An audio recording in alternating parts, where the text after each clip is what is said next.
YouTube. Today I'd like to talk about survival knives.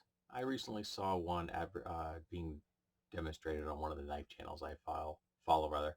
Yeah, from Marfione. I don't know if I'm saying that right. It's Marfione, but they're from America, so I don't know if they pronounce it that way or not. I have no clue. It sounds Italian to me, but I could be wrong. And they recently put out a high-end survival knife. It's not a piece that you're ever actually going to use. The thing costs $6,200. It's an absolutely beautiful blade. It's got the classic cylindrical grip because it's supposed to be a survival knife. So you take the butt cap off and it's hollow for putting gear in there, which it comes with. But it's made out of titanium as opposed to like standard steels. And the blade is just a work of art, but it's a dagger blade. And I saw this, and I'm like, it's beautiful. There's no question about the fact that this is a beautiful knife. But to me, that's not a survival knife. Now, I am aware that if you find yourself in a survival situation, any knife you have is a survival knife. This is a survival knife if it's the only knife you've got in a survival situation. You could do worse. Very ergonomic, easy to change the blade. You can turn it around if one side gets dull. No storage though, so maybe that might be something you might want to think about. Fisker, best folding utility knife I've ever held and ever used. My wife carries one at work as well. Um, so this could be a security. This could be a survival knife. Why? Because it's the knife you have on you when you find yourself in a survival situation.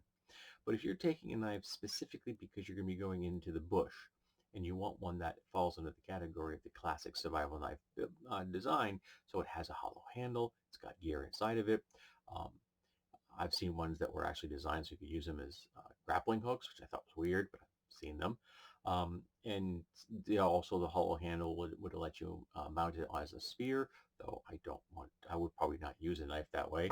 I'm not Rambo. It'd be a lot easier just to sharpen a piece of straight wood, harden it in a fire, and you got a spear. Um, but a dagger is not a good shape for survival knife. A dagger blade is a weapon and a tool in a secondary role.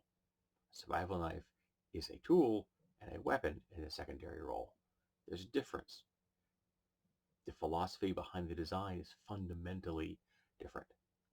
Um, in my opinion, you want a knife that has a single edge. You want the back to be plain, no fancy uh, tooth designs on it. Like the famous Rambo one, had big chunky uh, saw back. It wasn't for cutting wood. It was designed for cutting through airplanes. That's why that was designed. You punched it through the side of an airplane so you could then cut your way out if you were stuck inside an airplane. Because airplane skins are just in aluminum. At least the ones that were, back in the Vietnam era when that type of knife was supposed to be used. Um, some have saw blades in the back. I think that's not great. I think it's dangerous if you're sawing with something uh, with it. That means that the knife edge is facing you, and I don't think that's great. No, plain edge, because that way you can baton, and batoning is something is definitely doable with a good size or even a medium size survival knife.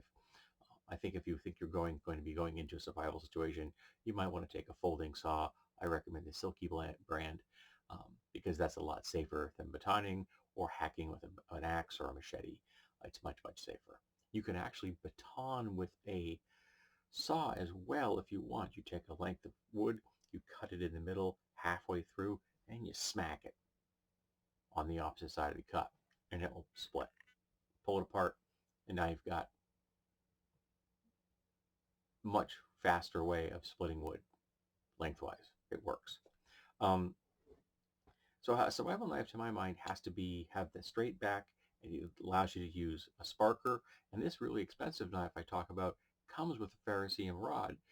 I would never, I would never use a ferrocerium rod on a blade of a $6,000 knife, particularly one knife that I think is Damascus. And it's just, again, it's a beautiful design.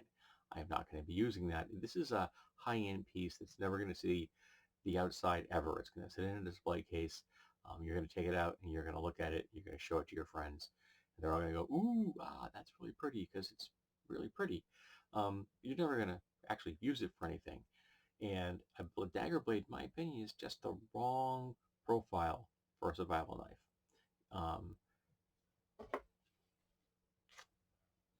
That is a great profile for a survival knife right there. Perfect.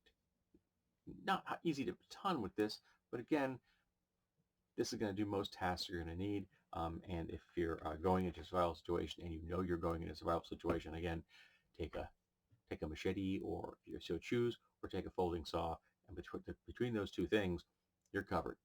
You'll be able to do all your small tasks with this saw.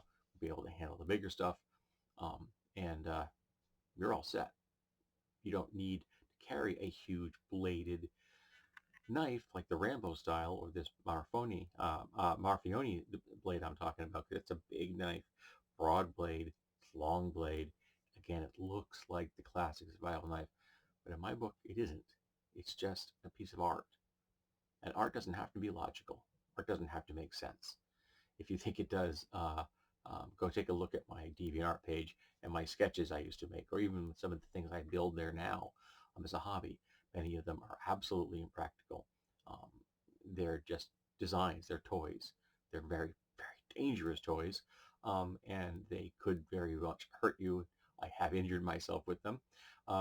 So yeah, they're dangerous, but they're not ever practical things to use. I'm never carrying those into the field. If I'm going to go to the field, I'm going to have a good quality bush knife and then a folding saw. And that will cover all the cutting and whittling and kind of tasks that I think anybody's ever going to need. You might want to take a hone with you too, or a small stone if you want to keep the knife sharp. So yeah, so let's talk about what you consider to be the classic shape of a survival knife. And do you agree that if you find yourself in a situation, any knife you have becomes your survival knife?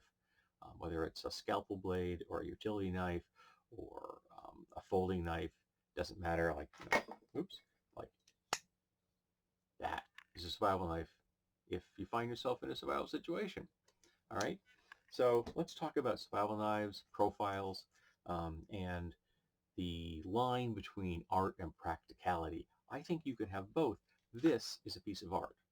And I mean that literally. This knife right here is in the Metropolitan Museum of Art, right here, because it's considered to be one of the greatest profile designs ever made. It is considered, the lines of this knife are considered to be art itself. Um, so this is art, but it's also comfortable and absolutely practical and usable. And when you have all of those things intersecting, you have something that is a marvelous design. And I would prefer to have something like this, which is the nexus of practicality and beauty, um, as opposed to a knife that is just an art piece that is never going to see a field, and has never been designed to actually fill the role that it's claiming to fill. Because again, a dagger blade is not a good survival knife profile. So let's talk about, again, profiles, survival knives, and would you pay $6,200 for a survival knife?